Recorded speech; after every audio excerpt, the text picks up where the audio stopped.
Director Patel, before you joined the FBI, you railed against it for covering up Jeffrey Epstein's human trafficking ring. Let me refresh your memory with this clip. It has Epstein's list. They're sitting on it.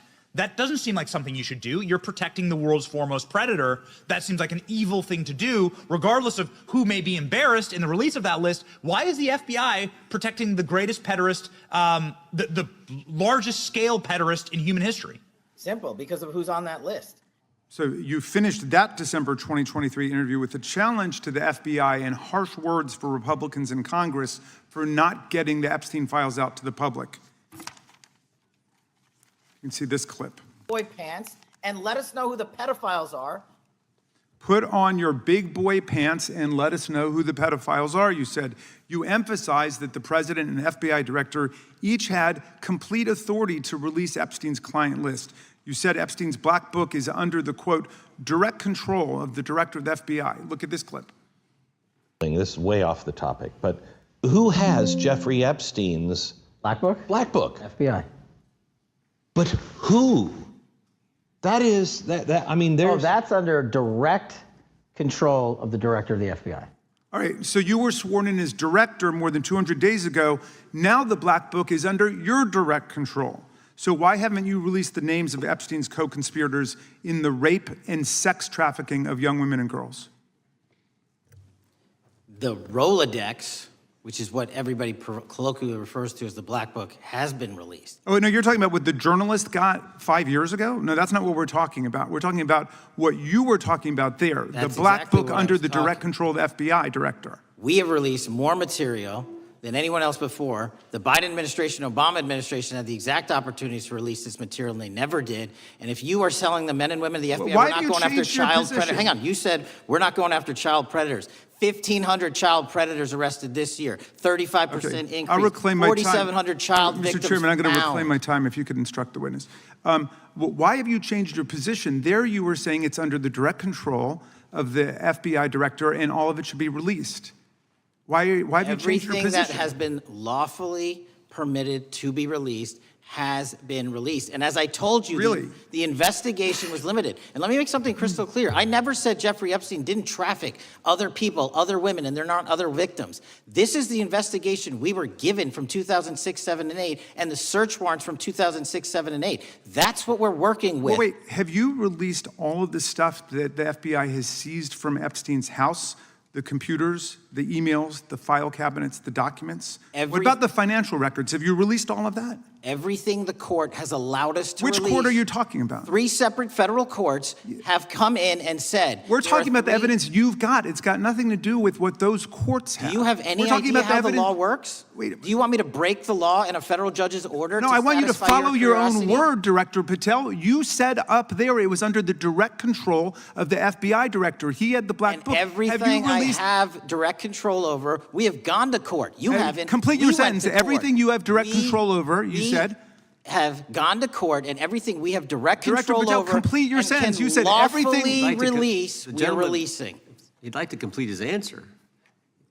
You began the sentence, everything you have direct control over, and then you stopped that sentence. You've released everything that you have direct control over? And I have direct control over and can lawfully release. If you're not familiar with the court orders, that's not my fault. Oh, Go look at them. I'm perfectly familiar with them. But how did we prosecute Ghislaine Maxwell? She was prosecuted with the investigatory material that was collected from 2001 and 2005. Because of the non-prosecution agreements and the court orders on the investigations and search warrants, we were not able to develop new information. And oh, by the way, Jeffrey Epstein was out for 12 years, and the Obama and Biden administration did nothing to look at his work, his pedophile network. If you want to blame me, that's fine. But now you're blaming the men and women who conducted this great search. Stop that. I'm not blaming anybody other than you. You're not keeping your word. You said that you would release all of the materials under your direct control. Has anyone released more information on Epstein than I have? Has anyone? Much more. Did Comey, did Ray? Much more. Did they? Excuse me. Much more has come out in the days since the American people and Congress have been demanding it, but it's coming out in dribs and drabs. Why don't you just release the entire file as you promised to do? I literally just told you, there are multiple federal court orders.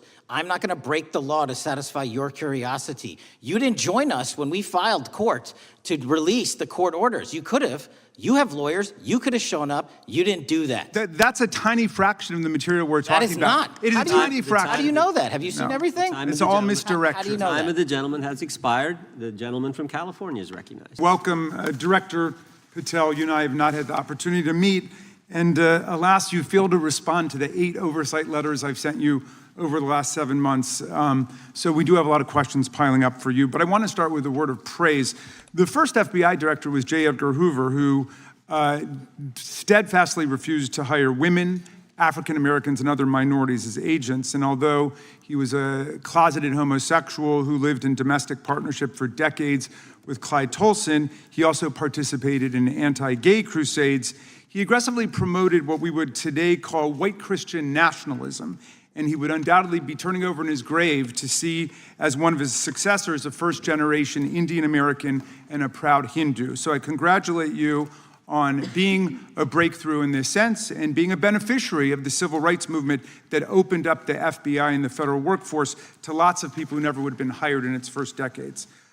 Alas, you share J. Edgar Hoover's dangerous obsession with blind loyalty over professionalism and effective public policy.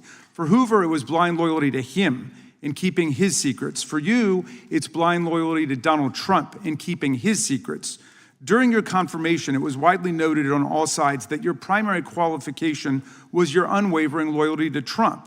Unlike other directors, you had no work experience at the FBI, but you had made over 1,000 media and political appearances in support of Trump's campaign. Your Senate confirmation vote was 51-49, the closest in history, with your opponents warning you were not qualified and had no interest in actually developing the qualifications for the job. I hoped that they were wrong.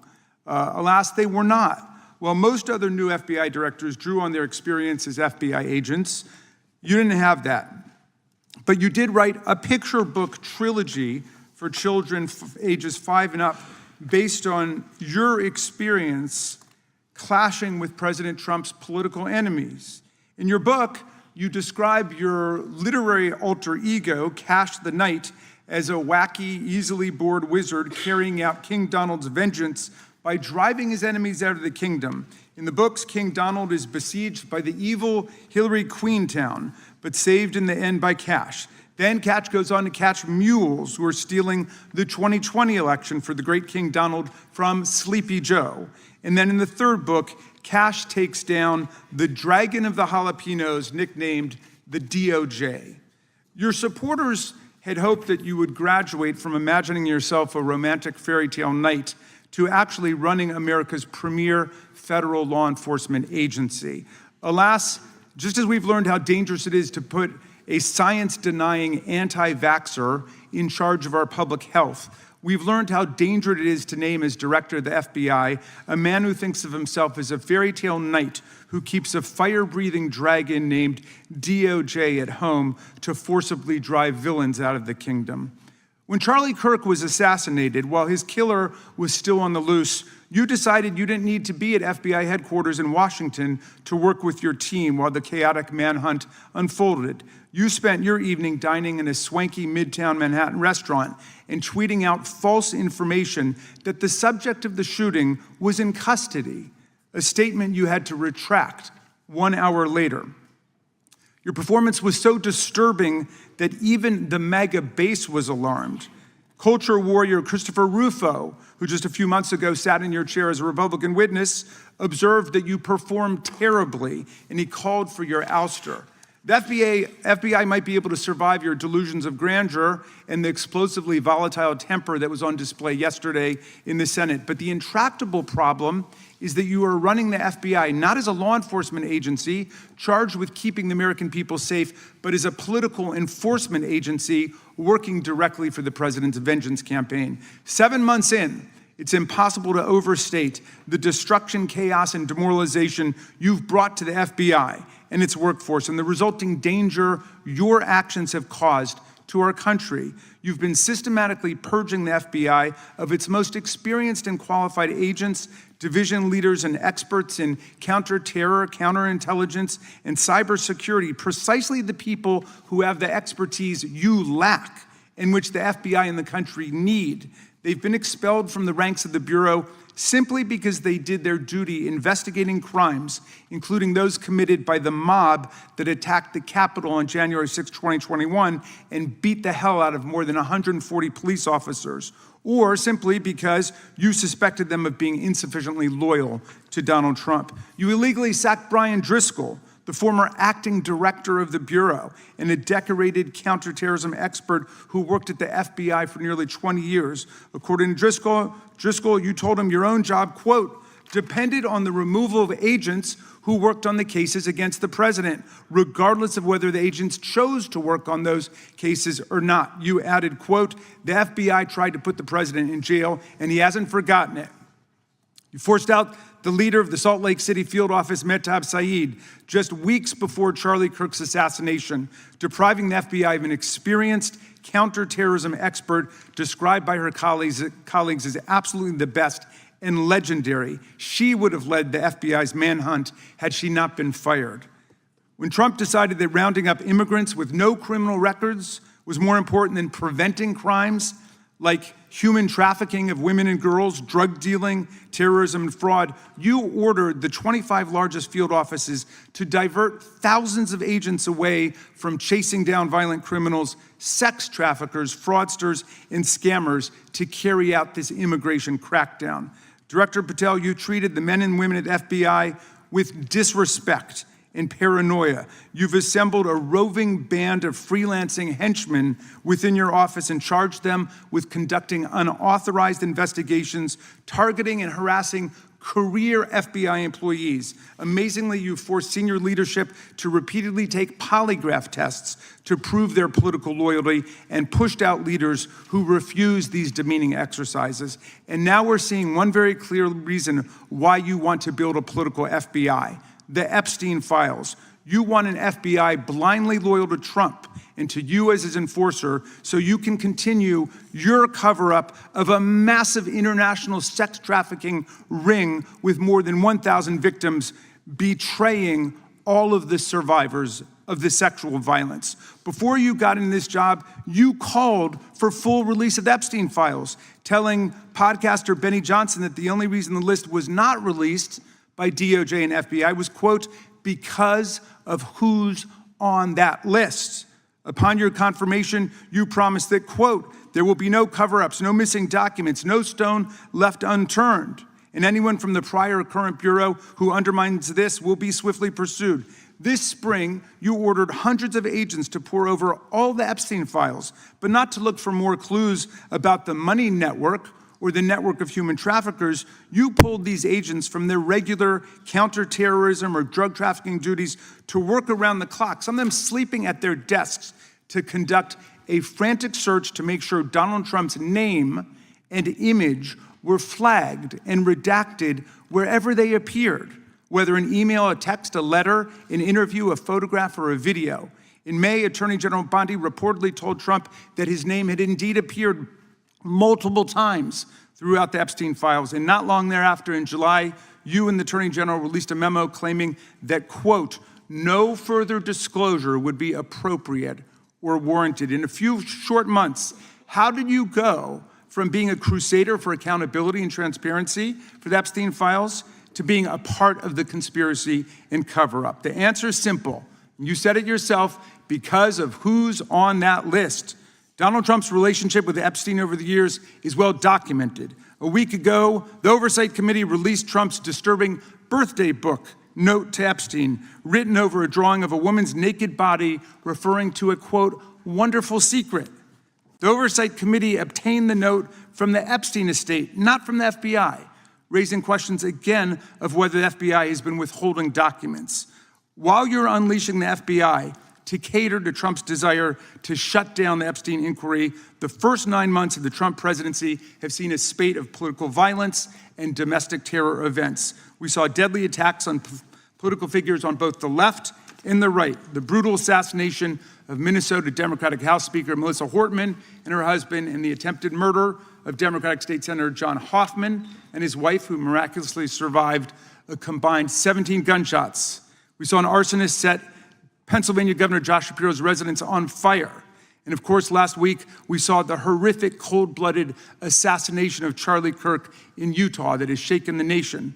1 minute after Charlie Kirk was shot in the neck, a 16-year-old shooter in Evergreen, Colorado, radicalized by white supremacist ideology online, opened fire and critically wounded 2 other students at Evergreen High School. We've seen lethal anti-Semitic violence, including the murder of 2 young Israeli embassy staffers just blocks from the Capitol, and then in the attack on a gathering of Jewish people in support of hostages held in Gaza in Boulder in June. We've seen continued mass shootings at schools, like the domestic terror incident at a Catholic school in Minneapolis last month, which killed 2 children and wounded 18 others.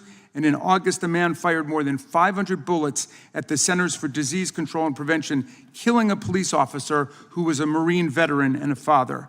People like Melissa Hortman and Charlie Kirk should be able to participate in politics as elected officials or active citizens without being shot down in cold blood in the United States of America. People should also be able to go to elementary school, to middle school, to high school, to work, to the mall, and to church without being shot down in explosions of gun violence. The important position at the FBI requires a leader who puts public safety and national security and the rule of law first. I'm afraid, Director Patel, you've given us reason to believe you've used the powers of the FBI to serve Donald Trump and his agenda of partisan retribution. You've broken your promise not to do that. You've betrayed Jeffrey Epstein's victims and survivors. You've turned your back on the career law enforcement officers of the FBI, and as a result, you've left all of us less safe than before. Mr. Chairman, I yield back.